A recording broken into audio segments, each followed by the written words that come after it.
اور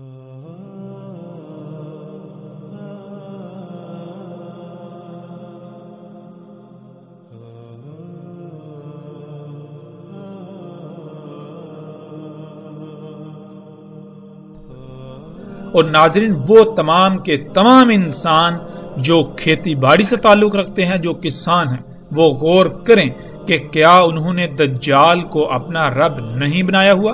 کیا وہ نباتات اگانے کے لیے، فصلیں اگانے کے لیے اللہ سبحانہ و تعالیٰ پر جس کا اللہ نے حکم دیا یعنی فطرت پر انحصار کرتے ہیں، فطرت پر قائم ہیں، فطرت پر توکل کرتے ہیں، یا پھر وہ فصلیں اگانے کے لیے اسی ٹیکنالوجی پر، انہی ایجادات پر توکل کرتے ہیں؟ وہ زمین سے اگانے کے لیے کھادوں پر توکل کرتے ہیں، وہ زمین سے بہتر فصل کے لیے انہی ادویات پر، انہی سپرے اور طرح طرح کے کیمیکلز پر توکل کرتے ہیں؟ کیا وہ فطرتی بیج استعمال کرتے ہیں یا پھر جنیاتی بیج، جینیٹیکلی موڈیفائیڈ بیج، بہتر اور زیادہ پیداوار کے حصول کے لالچ میں؟ تو کیا آج آپ دجال کو اپنا رب نہیں بنا چکے؟ اور یہ دعوت آپ کو کس نے دی؟ دجال کے اسی راز نے جو دن رات، یعنی میڈیا جو دن رات آپ کے بالکل سامنے سے آپ کو اپنی طرف کھینچتا ہے، دجال کو اپنا رب بنانے کی دعوت دیتا ہے، وہ فطرت کی بجائے انہی مشینوں پر توکل کرنے کی دعوت دیتا ہے، انہی ایجادات پر، انہی اشیاء پر توکل کرنے کی دعوت دیتا ہے جن کو انسان نے اپنے ہی ہاتھوں سے اللہ سبحانہ و تعالیٰ کے مقابلے پر خلق کیا۔ ناظرین، روایات کے مطابق رسول اللہ صلی اللہ علیہ وآلہ وسلم نے یثرب میں کھڑے ہو کر کئی بار مشرق کی طرف اشارہ کر کے کہا کہ دجال ادھر سے نکلے گا۔ ناظرین، محمد رسول اللہ صلی اللہ علیہ وآلہ وسلم کے وقت مکہ ہو یا مدینہ، دونوں کا مشرق از حجاز اور موجودہ سعودی عرب کا وہ علاقہ بنتا ہے جسے نجد کہا جاتا تھا، اور آج بھی اسے نجد کہا جاتا ہے۔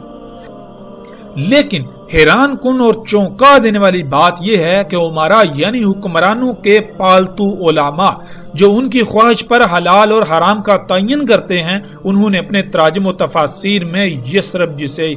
مدینہ کہا جاتا ہے، مدینے کے نام سے مشہور ہے، اس کا مشرق اور نجد عراق کو قرار دیا۔ لیکن جب ہم دنیا کا نقشہ اٹھا کر دیکھیں تو انسان ان علماء جو کہ امام الدجال ہیں، ان کے دجل پر حیران اور ششدر رہ جاتا ہے اور چونک جاتا ہے کہ عراق تو یثرب کے شمال میں واقع ہے، نہ کہ مشرق میں، جیسے کہ آپ سکرین پر دیکھ رہے ہیں۔ اس وقت سکرین پر آپ کو گوگل ارتھ یعنی دنیا کا مصدقہ ترین نقشہ نظر آ رہا ہے، جس پر آپ اپنی آنکھوں سے دیکھ سکتے ہیں کہ عراق یثرب اور مکہ کے مشرق میں واقع ہے یا پھر شمال میں۔ اور جب آپ اپنی آنکھوں سے دیکھ رہے ہیں کہ عراق تو یثرب ہو یا مکہ ان دونوں کے مشرق کی بجائے شمال میں واقع ہے، تو پھر کیسے ان علماء دجال نے، علماء نے، ان حکمران کے پالتو نے عراق کو نجد اور یثرب کا مشرق قرار دیا؟ اور اس سے بھی بڑھ کر حیرانی والی بات تو یہ ہے کہ آج تک کوئی ایک بھی انسان ایسا نظر نہیں آیا کہ جس نے تحقیق کی ہو اور اس دنیا کے نقشے کو سامنے رکھ کر اس دجل کو چاک کیا ہو۔ اور یہی بات اللہ سبحانہ وتعالی نے قرآن میں اس طرح سے کہی کہ لوگوں نے، انسانوں نے اپنے ان ملاؤں کو، ان بڑوں کو اپنا رب بنا لیا۔ اور بالکل یہی بات محمد رسول اللہ صلی اللہ علیہ وآلہ وسلم نے بھی کہی تھی۔ اور جب صحابہ رضوان اللہ علیہم نے یہ سوال کیا کہ یا رسول اللہ صلی اللہ علیہ وآلہ وسلم، ایسا کیسے ہو سکتا ہے کہ کوئی اپنے ان ملاؤں کو اپنا رب بنا لے؟ تو رسول اللہ صلی اللہ علیہ وآلہ وسلم نے اس طبقے کے بارے میں کہا تھا کہ یہ طبقہ جس کو حلال کہے لوگ اسے حلال مان لیتے ہیں، اور جسے یہ حرام کہیں آنکھیں بند کر کے اسے یہ حرام مان لیتے ہیں۔ اور رب بنانا کیا ہوتا ہے؟ اور آج دنیا میں انسانوں کی اکثریت نے اپنے ان ملاؤں کو اپنا رب بنایا ہوا ہے۔ ہر لحاظ سے دینی معاملات میں، علم کے معاملات میں انہی پر انحصار اور انہی پر توکل کرتے ہیں۔ جس کو یہ حلال کہیں اس کو حلال جانتے ہیں، جس کو یہ حرام کہیں اس کو حرام جانتے ہیں۔ کوئی ایک بھی ایسا نظر نہیں آتا کہ جو غور و فکر کرے۔ اللہ سبحانہ و تعالیٰ نے قرآن میں بار بار غور و فکر کرنے کا حکم دیا۔ اللہ سبحانہ و تعالیٰ نے کہا ہم نے تمہیں آنکھیں، کان اور دل اس لیے دیے تاکہ تم ان سے غور و فکر کرو۔ جو تم ان آنکھوں سے ظاہر دیکھتے ہو، جو تم ان کانوں سے سنتے ہو، اس کے پیچھے کیا ہے، اس کے پیچھے جو بعد میں جو سامنے آئے گا اس کو پہلے جاننے کے لیے تاکہ تم آئندہ کا لاہ عمل طے کر لو، دل سے غور و فکر کرو۔ اور جو لوگ غور و فکر نہیں کرتے، آنکھوں کا، کانوں کا اور دل کا اس مقصد کے لیے استعمال نہیں کرتے، جن کی آنکھیں محض صرف دیکھنے کے لیے، کان صرف سننے کے لیے اور دل صرف خون کو پمپ کرنے کے لیے ہیں، گویا کہ وہ چوپائے ہیں۔ ان کو اللہ سبحانہ وتعالی نے قرآن کے ایک مقام پر چوپائے قرار دیا، دوسرے پر اندھے قرار دیا، تیسرے پر اموات قرار دیا اور چوتھے پر قبروں میں قرار دیا۔ یعنی جس مواد سے یہ وجود میں آئے، پہلے یہی میٹیریل، یہی مواد، یہی گوشت پوچھ پہلے اور چوپایوں کے وجود کا حصہ تھا، وہی مواد، وہی میٹیریل، وہی گوشت اب اس چار پائی کی صورت میں موجود ہے۔ ان میں اور اس میں کوئی فرق نہیں، اور اگر کوئی شے فرق کرتی ہے تو وہ یہی کہ غور و فکر کیا جائے۔ ناظرین، کچھ بھی ہو، جانور بھی دیکھ لیتے ہیں، جانور بھی سن لیتے ہیں، لیکن تب جب شے سامنے ہو۔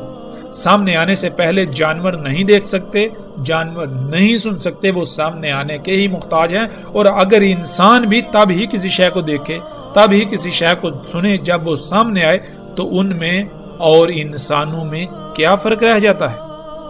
انسان کو تو زمین پر لایا گیا تھا اس امتحان کے لیے کہ اس نے کہا تھا کہ میں زمین کا نظام چلا سکتا ہوں، میں دنیا کا نظام چلا سکتا ہوں۔ اللہ نے کہا تھا کہ نہیں، تو نہیں چلا سکتا، اگر تو نظام چلا سکتا ہے تو یہ لے، بطور امتحان چلا کر دکھا۔ اور اس زمین کا نظام چلانے کے لیے کیا فائدہ مند ہے، کیا نقصان دہ ہے، اس کو جاننے کے لیے غور و فکر کرنا ہی باقی مخلوقات سے امتیاز کرتا ہے۔ اور جب کوئی غور و فکر کرے گا ہی نہیں تو اس میں اور ان چوپایوں میں یا ان میں جو اموات ہیں کوئی فرق رہ جاتا ہے؟ ہرگز نہیں۔ لیکن سب سے حیران کن اور چونکا دینے والی لرزہ خیز بات یہ ہے کہ یہی ملا جن کو لوگ اپنے سروں پر بٹھائے ہوئے ہیں، یہ کہتے ہیں کہ تحقیق سے کام نہ لو، عقل سے نہیں بلکہ نقل سے کام لیا جائے۔ یعنی جو ہمارے آباء و اجداد نے ہمارے لیے لکھ کر چھوڑ دیا، صرف اور صرف اسی پر اکتفا کرو، اس سے آگے تم اپنی عقل نہیں دوڑا سکتے، تم غور و فکر نہیں کر سکتے۔ اگر تم غور و فکر کرو گے تو گمراہ ہو جاؤ گے، نئی نئی راہیں ایجاد کر بیٹھو گے۔ تو نعوذ باللہ، کیا اللہ سبحانہ و تعالیٰ نے جو قرآن میں یہ تمام کی تمام آیات بیان کی، ان کو نکال کر باہر پھینک دیا جائے؟ بنی اسرائیل کو اللہ سبحانہ وتعالی نے کہا کہ ان کو سور اور بندر بنا دیا گیا، تو کیا وہ جسمانی ساخت ان کی تبدیل کر کے ان کو سور اور بندر بنایا گیا، یا پھر اللہ سبحانہ وتعالی نے قرآن میں بالکل واضح کیا کہ ان پر اللہ سبحانہ وتعالی نے کہا تھا کہ ہم نے تم پر حلال کیا طیبات کو، مگر انہوں نے طیبات کو چھوڑ کر خبائث کو اختیار کیا، جس سے ان کے اندر وہی خصوصیات پیدا ہوگی جو سور اور بندر میں ہوتی ہیں۔ سور کی گردن نہیں مڑتی، اور گردن کا پیچھے نہ مڑنا، اس کا مطلب یہ ہوتا ہے کہ پیچھے مڑ کر نہ دیکھ پانا،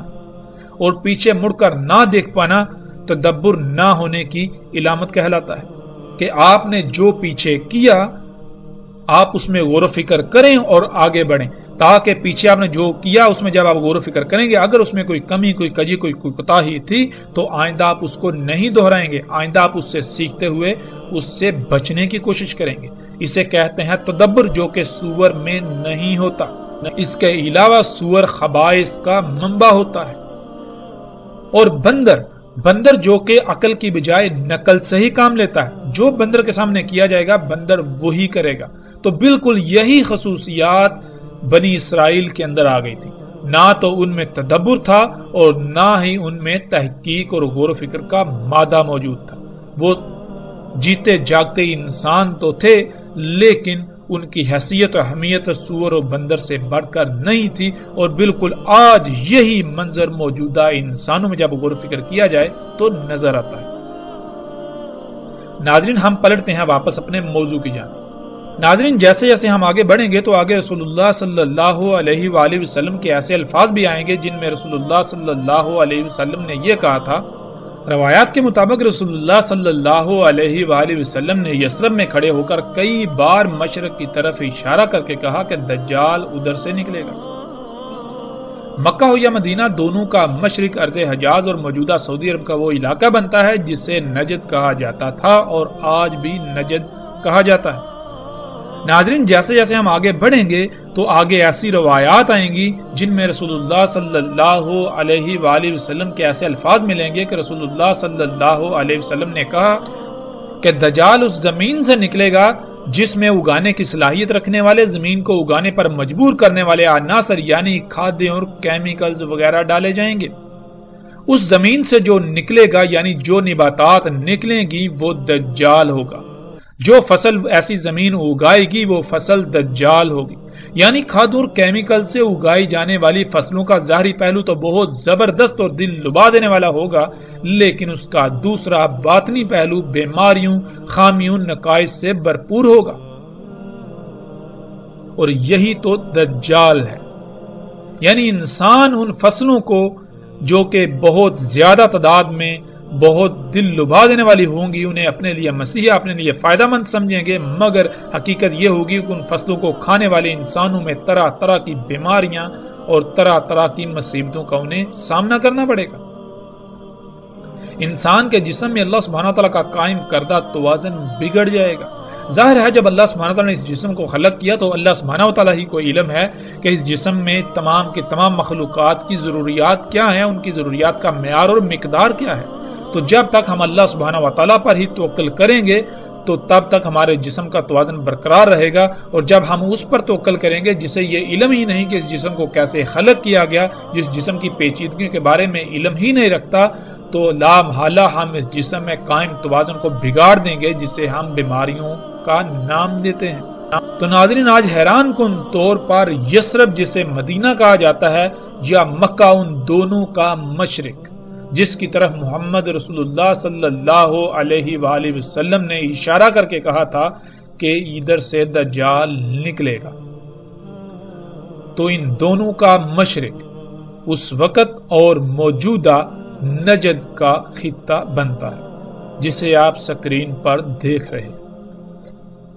ناظرین مکہ و یثرب کے مشرق میں سعودی عرب کا 2000 کلومیٹر سے زائد لمبائی پر مشتمل لاکھوں مربع کلومیٹر صحرا سرسبز و شاداب باغات میں تبدیل ہو چکا ہے۔ آپ کو گول دائروں میں ہزاروں کھیت نظر آئیں گے اور ہر کھیت کا قطر اوسطاً 1 کلومیٹر ہے۔ یہ سب اسی ٹیکنالوجی سے ممکن ہوا، اور اسی کو رسول اللہ صلی اللہ علیہ وآلہ وسلم نے دجال کہا۔ اور جیسے ہی ہم آگے بڑھیں گے تو ہمیں رسول اللہ صلی اللہ علیہ وآلہ وسلم کے یہ الفاظ بھی ملیں گے کہ دجال عرب کے جو صحرا ہیں انہیں سرسبز و شاداب باغات میں بدل دے گا، اور یہ سب کچھ آج آپ اپنی آنکھوں سے ہوتا ہوا دیکھ رہے ہیں۔ سعودی عرب میں یہ لاکھوں مربع کلومیٹر پر مشتمل رقبہ جس سے جو فصلیں حاصل کی جا رہی ہیں وہ سب کا سب دجال ہے، وہ تمام کی تمام فصلیں دجال ہیں۔ یعنی وہ ظاہراً تو بہت خوشنما ہیں، لیکن ان فصلوں کو کھانے والے جاندار ہوں یا انسان یا وہ حشرات ہوں، وہ سب کے سب طرح طرح کی بیماریوں کا شکار ہو رہے ہیں۔ ان مخلوقات کا ایک ظاہری پہلو تو خوشنما ہے، لیکن ان کا جو باطنی پہلو ہے وہ ہر لحاظ سے عیب زدہ ہے۔ اور ناظرین وہ طبقہ جس طبقے کو رسول اللہ صلی اللہ علیہ وآلہ وسلم نے آسمانوں کے نیچے بدترین مخلوق قرار دیا، یہی علماء دجال جن کے دجل کی اصل حقیقت آپ تصاویر میں دیکھ رہے ہیں۔ آج تک شمال کو مشرق بنا کر پیش کیا جاتا رہا۔ رسول اللہ صلی اللہ علیہ وآلہ وسلم نے مکہ و یثرب کے مشرق والی زمین سے دجال کے نکلنے کا بتایا، تو انہی علماء دجال نے حکمرانوں کے پالتوں نے اس کو عراق بنا دیا کہ مشرق میں عراق واقع ہے، حالانکہ مشرق میں سعودی عرب کا نجد ہے، نہ کہ عراق۔ عراق تو سعودی عرب کے شمال میں واقع ہے، اور سکرین پر نظر آنے والی تصاویر میں آپ یہ سب اپنی آنکھوں سے دیکھ رہے ہیں۔ ناظرین، جس روایت پر ہم بات کر رہے تھے واپس پلٹتے ہیں اسی کی طرف، اس کے اگلے حصے کی طرف۔ اس کے اگلے حصے میں رسول اللہ صلی اللہ علیہ وآلہ وسلم نے کہا، اور زمین کو امر کرے گا پس وہ اگائے گی، پس ان پر طاقتور سپرے کرے گا، وہ فصلیں اور جانور وغیرہ جلدی بڑے ہو جائیں گے۔ نہیں تھا ان کے لیے کیا گیا اتنا جلدی بڑا ہونا، اور ضرورت سے زیادہ ان کے تھن دودھ سے بھر جائیں گے اور محدود وقت میں شکم بار ہو جائیں گے۔ ناظرین، رسول اللہ صلی اللہ علیہ وآلہ وسلم کے الفاظ کے عین مطابق آج ٹیکنالوجی زمین کو حکم دیتی ہے تو زمین اگاتی ہے، اور ان فصلوں پر طرح طرح کے کیمیکلز کی سپرے کی جاتی ہے، جس سے وہ فصلیں اپنے وقت سے بہت پہلے جلدی بڑی ہو جاتی ہیں، اور ان فصلوں اور ایسی خوراکوں اور ایسے اجزاء کو کھانے والے جانوروں کے تھن حد سے زیادہ دودھ سے بھر جاتے ہیں، اور انہی فصلوں کو کھا کر جانور موٹے تازے ہو جاتے ہیں۔ یہ سب کچھ آج ہم اپنی آنکھوں سے ہوتا ہوا دیکھ رہے ہیں۔ نہ صرف ہوتا ہوا دیکھ رہے ہیں بلکہ ہم خود بھی اسی ٹیکنالوجی کو اپنا رب بنائے ہوئے یہی سب کچھ کر رہے ہیں۔ ناظرین، غور و فکر کریں کہ کیا آج آپ بھی یہ سب کچھ نہیں کر رہے؟ اگر آپ یہ سب کچھ کر رہے ہیں تو پھر آپ دجال کو اپنا رب بنائے ہوئے ہیں، آپ دجال کے فتنے کا شکار ہیں۔ ناظرین، کھادوں سے، ان کیمیکل سے، ان سپرے سے جو فصلیں اگتی ہیں وہ دیکھنے میں بہت بھلی لگتی ہیں، لیکن یہ صرف ظاہراً اچھی ہیں، مگر ان کا باطن لا تعداد بیماریوں سے بھرا پڑا ہے۔ یہی تو دجل ہے کہ ہر کوئی انہیں دیکھ کر اپناتا ہے، حاصل کرتا ہے، دیکھنے میں یہ سب بہت اچھا لگتا ہے، لیکن جب یہی انسان اور جانور کھاتے ہیں تو وہ مفلوج ہو جاتے ہیں، ان کو طرح طرح کی بیماریاں لاحق ہو جاتی ہیں، بچے وقت سے پہلے بالغ ہو جاتے ہیں، انسانوں کی عمریں کم ہو جاتی ہیں، جسم کمزور ہو جاتے ہیں، طرح طرح کی بیماریوں کا شکار ہو جاتی ہیں۔ بالکل اسی طرح دودھ تو زیادہ حاصل کر لیا جاتا ہے، لیکن ان غیر فطری طریقوں سے دجال پر توکل کرنے سے حاصل شدہ ہر شے کا ظاہری پہلو تو بہت خوشنما ہوتا ہے، لیکن اس کا باطن محض زہر ہی ہوتا ہے۔ یہی وہ دجل ہے آج جس کا ہر کوئی شکار نظر آتا ہے، اور کوئی بھی اسے پہچان نہیں پا رہا اور نہ ہی پہچاننا چاہتا ہے۔ اور ناظرین، غور کریں، وہ لوگ جو کسان ہیں، جو برصغیر سے تعلق رکھتے ہیں، کہ سن 2000 کے آس پاس کی بات ہے کہ جانوروں کو ایک نئی بیماری کا سامنا کرنا پڑا کہ دیکھتے ہی دیکھتے جانور کو سانس کی پرابلم ہوتی، اس کے منہ سے جھاگ نکلنا شروع ہو جاتی، 1 2 زیادہ سے زیادہ 3 اور 4 دن کے اندر اندر جانور کی موت ہو جاتی۔ وہ کھانا پینا چھوڑ دیتا، اس کو سانس بھی بہت مشکل سے آتی، سانس لینے میں انتہائی مشکل کا سامنا کرنا پڑتا، یہاں تک کہ جب وہ سانس لیتا تو اس کے گلے سے غرارے کی آواز آتی، جیسے کہ اس کے گلے سے سانس انتہائی مشکل سے گزر پا رہی ہے۔ اور اس بیماری سے برصغیر میں لاکھوں نہیں کروڑوں کی تعداد میں جانوروں کی ہلاکت ہوئی، دیکھتے ہی دیکھتے۔ اس بیماری کو گل گوٹو کا نام دیا گیا، لیکن آج تک کسی نے بھی اس بیماری کی اصل وجوہات کو سامنے لانے کی کوشش ہی نہیں کی۔ کسی نے آج تک کسانوں کو اس کی حقیقت کے بارے میں نہیں بتایا۔ وہ سیدھے سادے کسان جو زبان سے اللہ پر توکل کے دعوے دار ہیں، لیکن وہ دجال کو اپنا رب بنا بیٹھے، انہیں اس بات کا شعور اور علم ہی نہیں کہ یہ سب اسی دجال کی وجہ سے ہوا۔ انہوں نے اپنے اس نقصان کی ذمہ داری، اپنے جانوروں کی موت کی ذمہ داری اللہ کے اوپر ڈال دی کہ یہ سب اللہ کا کیا ہوا ہے، یہ سب اللہ کی مرضی سے ہوا ہے، حالانکہ یہ اللہ کے اوپر بہت بڑا بہتان ہے۔ اللہ سبحان ہے، اللہ ایسی تمام کی تمام نیگیٹیوٹی سے پاک ہے، اللہ کے لیے ہے ہی حمد، تو کیسے اس چیز میں حمد ہو سکتی ہے؟ جس میں خامیاں، خرابیاں اور کوتاہیاں ہوں، کجیاں ہوں۔ اللہ کہتا ہے میں اپنے کسی کام میں کوئی کجی نہیں چھوڑتا، کوئی عیب نہیں چھوڑتا، کسی قسم کی کوئی لاپرواہی نہیں کرتا، کوئی کوتاہی نہیں کرتا۔ میری ہر خلق، ہر شے، میرا ہر کام ہر لحاظ سے پرفیکٹ ہوتا ہے، اس میں حمد ہوتی ہے۔ تو ہم نے کیسے یہ جرت کی کہ اس اتنے بڑے الزام کو اللہ سبحانہ تعالیٰ کے اوپر عائد کرنے کی؟ اور ناظرین، حقیقت کیا ہے؟ ناظرین، حقیقت یہ ہے کہ سن 2000 کے آس پاس بر صغیر میں پہلی بار وہ سپرے مارکیٹ میں آئے، وہ سپرے مارکیٹ میں لائے گئے جنہیں آج فصلوں پر چھڑکا جاتا ہے۔ ان کیمیکل کمپنیوں نے مال کو پانی کی طرح بہایا، لوگوں کو خریدا، اپنے ایجنٹوں کو حرکت میں لائے، جس سے انہوں نے دن رات ایک کر کے کسانوں کو لالچ دے کر اپنے ان سپرے، اپنے ان کیمیکلز، ادویات کو بیچا۔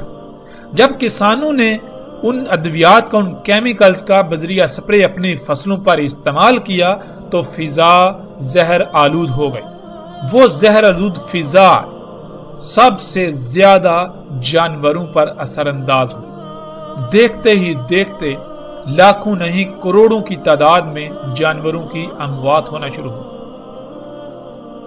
کسی کو علم ہی نہیں ہوتا تھا کہ ہمارے گاؤں میں، ہمارے علاقے میں کسی نے پہلی بار یہ سپرے کی ہے جس سے فضا زہر آلود ہو گئی۔ اس فضا میں سانس لینے کی وجہ سے ہمارے جانوروں کی یہ حالت ہے۔ سب اس بات سے غافل، اس پہلو سے غافل، انہی ادویات، انہی کیمیکلز کے حصول میں لگے رہے اور انہیں اپنی فصلوں پر بذریعہ سپرے چھڑکتے رہے، جس سے پھر شروع کے کئی سال کچھ وقت تو جانوروں کو اموات کا سامنا کرنا پڑا، لیکن بعد میں جو جانور اسی فضا میں پلے بڑے وہ اس کے عادی ہو گئے۔ روایت کے اگلے حصے میں رسول اللہ صلی اللہ علیہ وآلہ وسلم نے یہ کہا، پھر آئے گا ایک قوم کے پاس، یعنی لوگوں کے پاس انہیں دعوت دے گا، پس وہ پھیر دیں گے اس پر اس کے قول کو، پس وہ لوٹ جائے گا، پس وہ بنجر ہو جائے گی، کچھ بھی نہیں آئے گا ان کے اموال میں سے ان کے ہاتھوں میں، یعنی وہ دجال کے حکم کے بغیر اگائیں گے تو کچھ بھی نہیں اگے گا، جیسے کہ زمین بنجر ہوتی، یوں ان کے اموال سے کوئی شے ان کے ہاتھ میں نہیں رہے گی۔ جب زمین دجال کے حکم یعنی کھادوں وغیرہ اور مصنوعی بیجوں کے بغیر کچھ اگائے گی نہیں تو پھر ظاہر ہے ان کے اموال بھی ختم ہو جائیں گے، نہ ہونے کے برابر ہو جائیں گے، انہیں دنیاوی لحاظ سے خسارے کا سامنا کرنا پڑے گا۔ جانور دودھ وغیرہ نہ ہونے کے برابر دیں گے، بلکہ ان کے جانور زندہ ہی بمشکل رہیں گے۔ ناظرین، آپ آج یہ سب اپنی آنکھوں سے دیکھ رہے ہیں کہ دجال دعوت دیتا ہے، یعنی میڈیا پر کمرشلز آتی ہیں، ایڈورٹائزمنٹس آتی ہیں، جن میں طرح طرح کے مصنوعی بیجوں کی طرف دعوت دی جاتی ہے، اور زیادہ اور دل لبا دینے والی پیداوار حاصل کرنے کے لیے کھادوں کے استعمال کی طرف دعوت دی جاتی ہے، یعنی یہ کہ ٹیکنالوجی کو اپنا رب بنانے کی دعوت دی جاتی ہے۔ اپنی ضروریات کو پورا کرنے کے لیے، اپنی ضروریات کو وجود میں لانے کے لیے انہی مشینوں، انہی اشیاء، اسی ٹیکنالوجی پر توکل کر دیں، اسی پر انحصار کرنے کی دعوت دی جاتی ہے۔ اور جو لوگ اس دعوت پر ایمان لاتے ہیں، اس دعوت کو یعنی میڈیا کی ان باتوں کو تسلیم کرتے ہوئے عمل کرتے ہیں، ٹیکنالوجی کو اپنا رب بناتے ہیں، تو ان کے کھیت حد سے زیادہ پیداوار دیتے ہیں، ان کے جانور حد سے زیادہ دودھ دیتے ہیں، ان کے جانوروں کی کوکھیں محدود وقت میں بڑھ جاتی ہیں، وہ خوشحال نظر آتے ہیں۔ لیکن جو لوگ جان جاتے ہیں کہ یہ سب دجل ہے، بے شک دیکھنے میں یہ سب اچھا ہے، لیکن یہ صرف اور صرف فساد ہے، اس طرح حاصل کر کے جو کچھ بھی استعمال کیا جائے گا اس کا انتہائی درجے کا نقصان ہے۔ ہر شے ابدار ہوگی، بیماریاں بڑھیں گی، بچے معذور اور مفلوج پیدا ہوں گے، اسی طرح ہر شے میں نقائص و خرابیاں پیدا ہو جائیں گی۔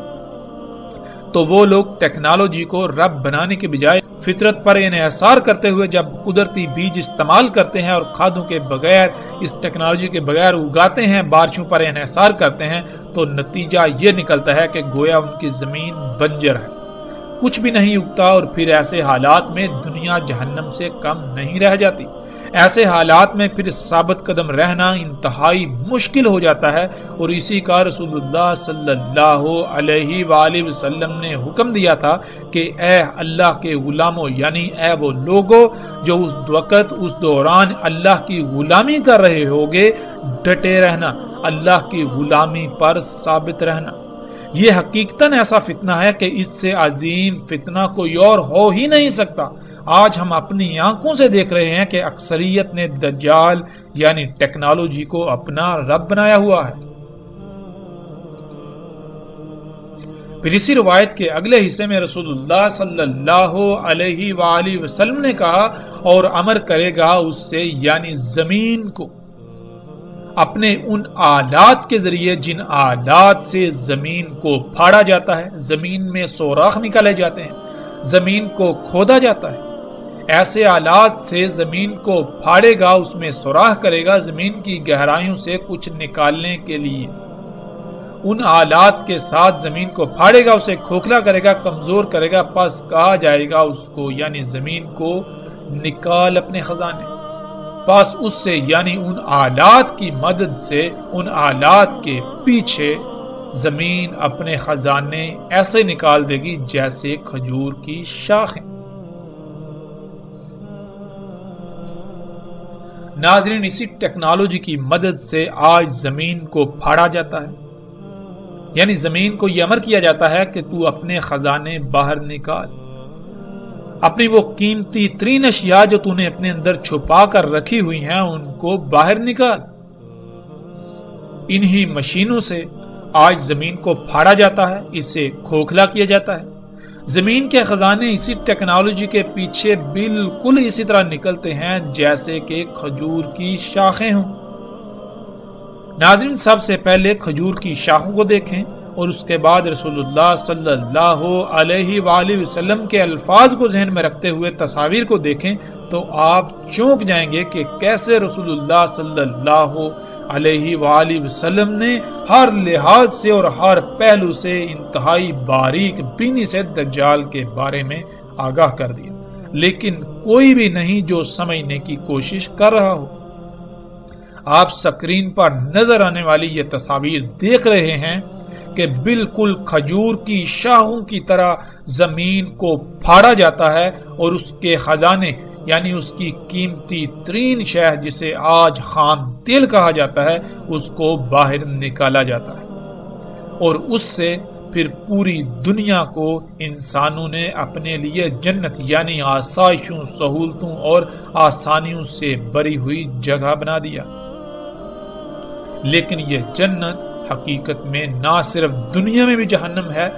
بلکہ آخرت میں بھی اس کا انجام جہنم ہے۔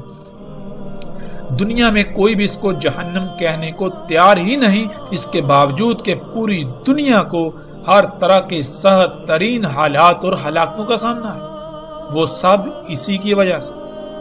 زمین کے خزانے جنہیں کالا سونا یعنی بلیک گولڈ بھی کہا جاتا ہے، جن کے لیے آج پوری دنیا میں جنگ و جدل ہو رہا ہے اور شہروں کے شہر کھنڈرات میں بدل رہے ہیں، اور ان قریب انہی خزانوں کے حصول کی خاطر دنیا کو القاریہ یعنی آخری عالمی ایٹمی جنگ کا سامنا کرنا پڑے گا، جس سے ہونے والی تباہی کا اندازہ اس طرح لگایا جا سکتا ہے کہ اس میں پہاڑ بھی ریزہ ریزہ ہو جائیں گے، یعنی ایسے ہتھیاروں کا، ایسے بموں کا استعمال کیا جائے گا جو پہاڑوں کو روئی کی طرح اڑائیں گے۔ یہی خام تیل وہ دجال ہے جس سے دنیا میں جنت اور جہنم دونوں موجود ہیں۔ جو ٹیکنالوجی کو رب بنائیں گے تو دنیا ان کے لیے جنت، اور جو اسے رب نہیں بنائیں گے تو دنیا ان کے لیے جہنم بن جائے گی۔ اور کیا یہ سب آج اپنی آنکھوں سے ہوتا ہوا نہیں دیکھ رہے؟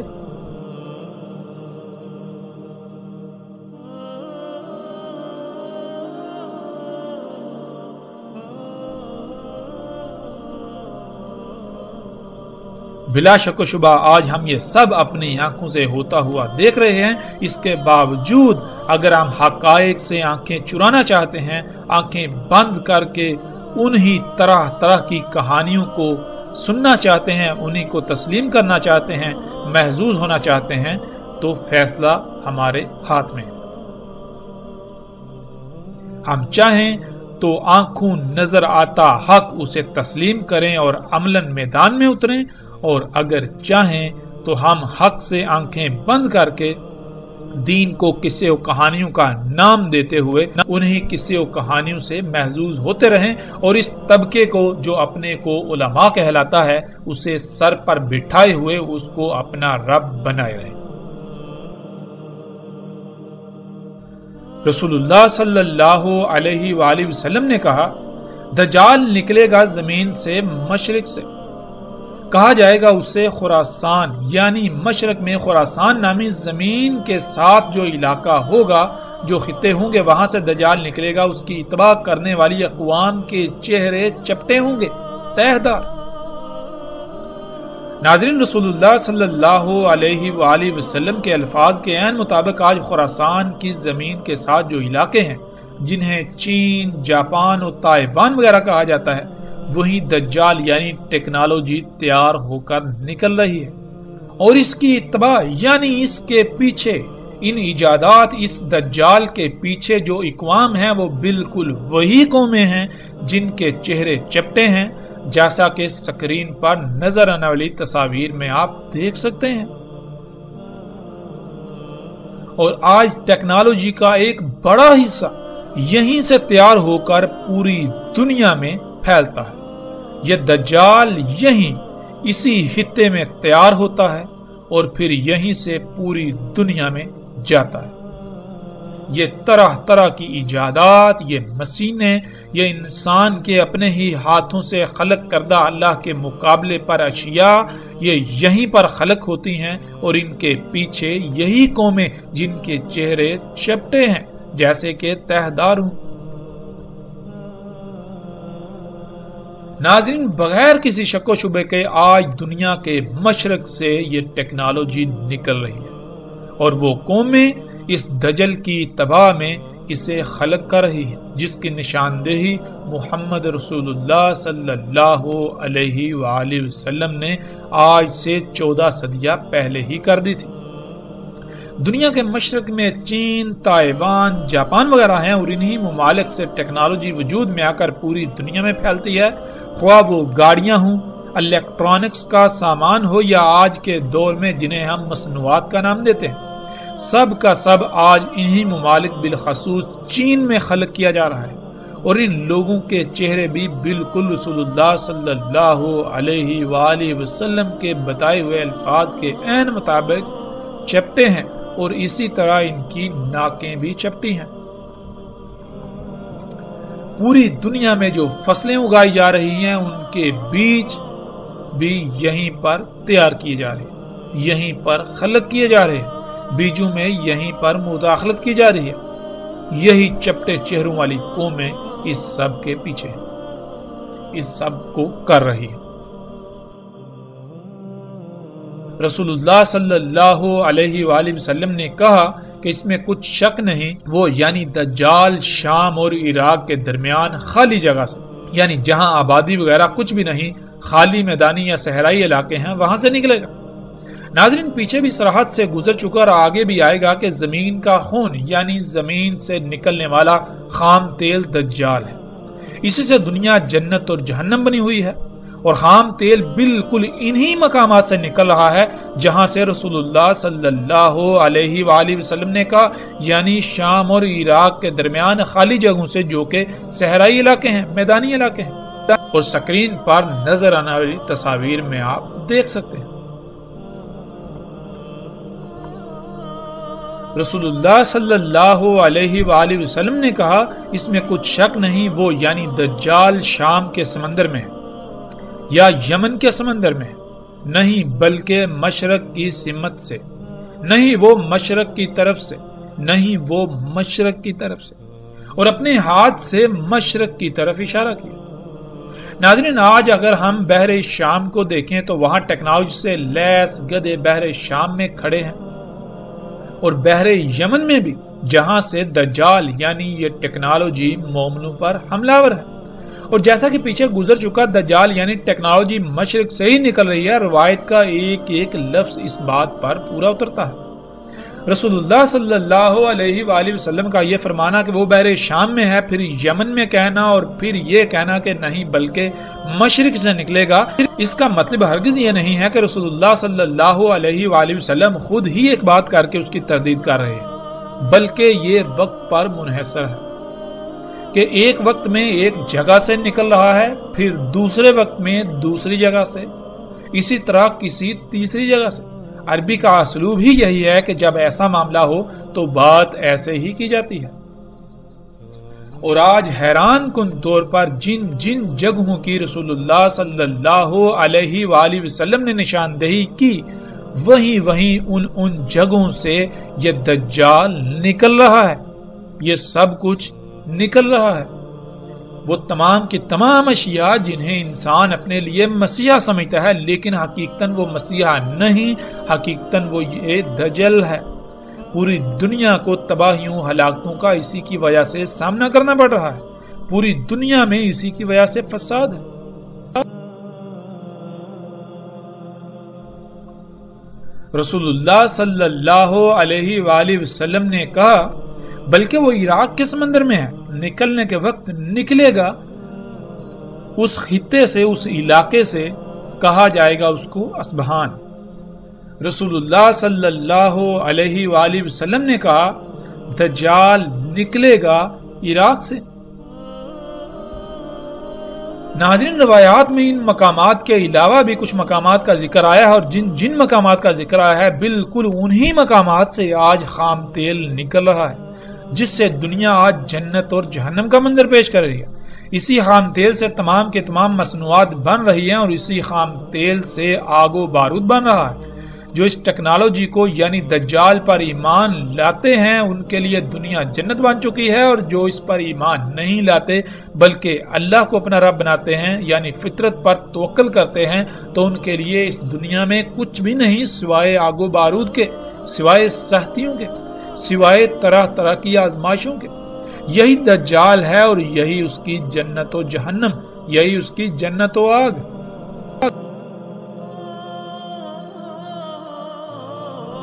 رسول اللہ صلی اللہ علیہ وآلہ وسلم نے کہا اس میں کچھ شک نہیں، ٹھیک کرے گا پیدائشی اندھے کو اور برس یعنی جزام کوڑ کے مریضوں کو،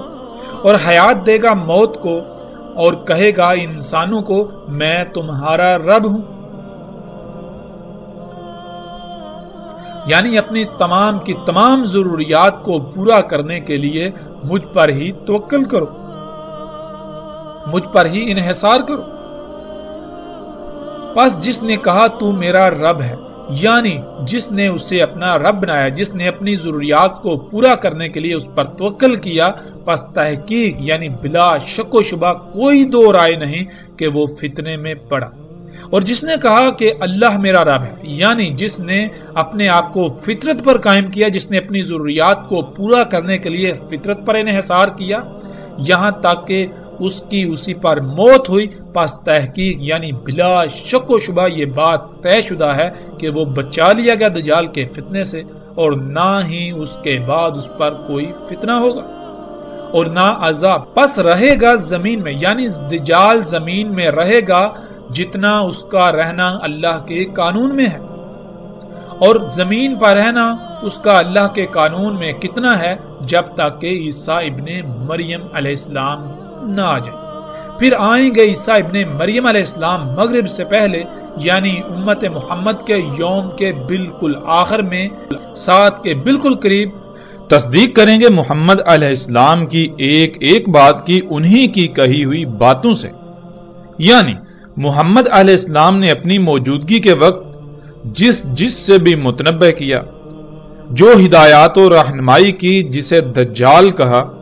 جسے فتنہ کہا، لوگ ان سب باتوں کو بھول چکے ہوں گے اور الٹا ان ہدایات کے خلاف کر رہے ہوں گے۔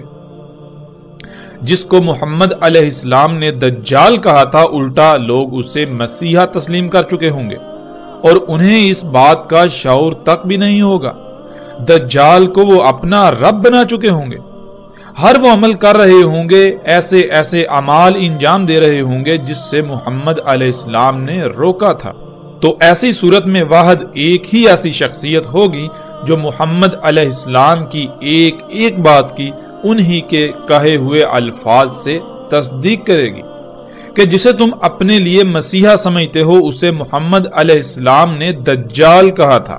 جن اعمال کو تم اصلاح والے اعمال سمجھ رہے ہو اس سب کو تو خود محمد رسول اللہ صلی اللہ علیہ وآلہ وسلم نے فساد کہا تھا، یعنی محمد علیہ السلام کی ایک ایک بات کی تصدیق کریں گے کہ کیا محمد علیہ السلام جنہوں نے اپنی بعثت سے لے کر ساتھ کے قائم ہونے تک چھوٹے سے چھوٹے واقعے یا فتنے کا ذکر کرنا نہیں چھوڑا، تو کیا محمد علیہ السلام آج ہونے والے اتنے بڑے بڑے غیر معمولی امور کے بارے میں آگاہ کرنا، ان کے بارے میں ذکر کرنا بھول گئے تھے یا انہوں نے بتایا ہی نہیں تھا؟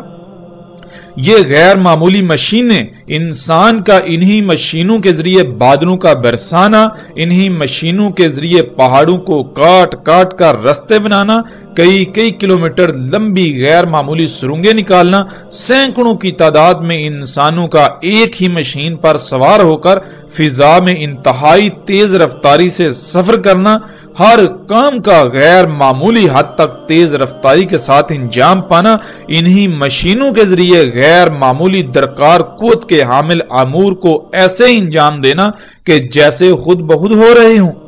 نہروں اور دریاؤں کا مسخر ہو جانا، جب جی چاہے اور جتنا چاہے ان میں پانی چھوڑنا اور جب جی چاہے روک لینا،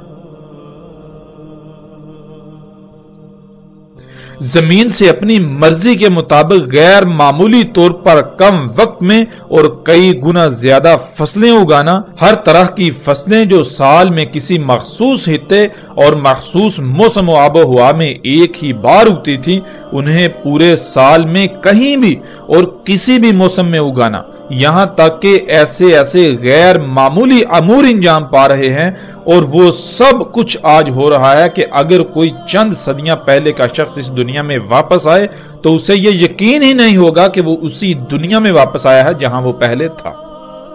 کہ یہ وہ دنیا نہیں ہو سکتی، یہ وہ دنیا ہو ہی نہیں سکتی، یہ وہ رب ہو ہی نہیں سکتا جو میرا رب تھا اور ہے، کیونکہ میرا رب تو سبحان ہے، وہ الرحمن ہے، وہ اپنی سنت، اپنا طریقہ، اپنے قوانین تبدیل نہیں کرتا۔ تو یہ کیسے ہو سکتا ہے کہ 1000 سال پہلے کے انسانوں کے لیے اس کے تمام قوانین اور ہوں اور آج وہ تمام کے تمام قوانین بدل دے؟ آج کے انسانوں کے لیے اس کا اگانے کا قانون تبدیل، بارشیں برسانے کا قانون تبدیل، وہ رب جو اپنی کائنات میں زمین و آسمان میں ایک رائی برابر بھی خرابی نہیں چاہتا، وہی ایسے امور انجام دینا شروع کر دے کہ جس سے پوری دنیا فساد زدہ ہو کر تباہیوں کے دہانے پر کھڑی ہو جائے۔ وہ رب جس کے لیے ہے ہی حمد، وہ ایسے امور انجام دے کر ہر کام میں خرابیاں ہی خرابیاں کر دے، احمد کا شائبہ تک نہ ہو، حمد کا شائبہ تک نہ ہو، یہ کیسے ہو سکتا ہے؟ یہ کیسے ہو سکتا ہے؟ میرا رب تو اس سب سے سبحان ہے، پاک ہے، وہ تو ایسا نہیں ہے، وہ تو الرحمن ہے، وہ انسانوں کے لیے اپنے قوانین نہیں بدلتا اور نہ وہ بدلنے والا ہے۔ ناظرین، تو سوچنے والی بات یہ ہے کہ اگر آج ان غیر معمولی امور کے بارے میں بات کی جائے تو بات کرتے کرتے بندہ تھک جائے، لیکن ان پر بات مکمل نہ ہو۔ اس غیر معمولی حد تک اور کثرت سے آج ایسے امور انجام پاتے ہوئے دیکھے جا رہے ہیں اور ہر کوئی انہی کا حصہ بنا ہوا ہے، تو یہ کیسے ممکن ہے کہ محمد علیہ السلام نے ان کا ذکر ہی نہ کیا ہو؟ وہ اللہ کے رسول محمد علیہ السلام جنہوں نے کسی چھوٹے سے چھوٹے فتنے کو بھی کھول کھول کر بیان کیا، ان کی بعثت سے لے کر ساتھ کے قیام تک جو کچھ بھی ہونا تھا سب کا سب کھول کھول کر بیان کر دیا، تو یہ کیسے ہو سکتا ہے کہ اسی اللہ کے رسول نے ان غیر معمولی اور اس وقت کے مطابق ناقابل تصور امور کے بارے میں ذکر نہ کیا ہو؟ محمد علیہ السلام پر ایمان لانے کے تو بہت بڑے بڑے دعوے کیے جاتے ہیں، لیکن کیا اپنے اعمال سے انہی کی ہر بات کا کفر نہیں کیا جا رہا؟ ایک طرف تو اس بات کا اقرار کیا جاتا ہے کہ محمد علیہ السلام نے اپنی بعثت سے لے کر قیامت الساعہ تک رونما ہونے والے چھوٹے سے چھوٹے فتنے کا بھی ذکر کرنا نہیں چھوڑا، اور دوسری طرف یہ تسلیم کرنے کو تیار ہی نہیں کہ آج اتنے بڑے بڑے غیر معمولی امور کے بارے میں کچھ بتایا ہو۔ محمد علیہ السلام نے سب کچھ بتایا، لیکن لوگ وہی کریں گے جو پہلی قوموں نے کیا، اور وہی ہوا۔ تو ایسی صورت میں محمد علیہ السلام نے کہا تھا کہ واحد ایک ہی شخصیت ہوگی جو میری ایک ایک بات کی میرے ہی کہے ہوئے الفاظ سے تصدیق کرے گی، اور وہ عیسیٰ ابن مریم علیہ السلام ہوں گے۔ تصدیق کریں گے محمد علیہ السلام کے ساتھ اور ان کی ملت پر ہوں گے، پس قتل کریں گے دجال کو، پھر اس میں کچھ شک نہیں، جو ہے وہ 7 کا قیام ہوگا۔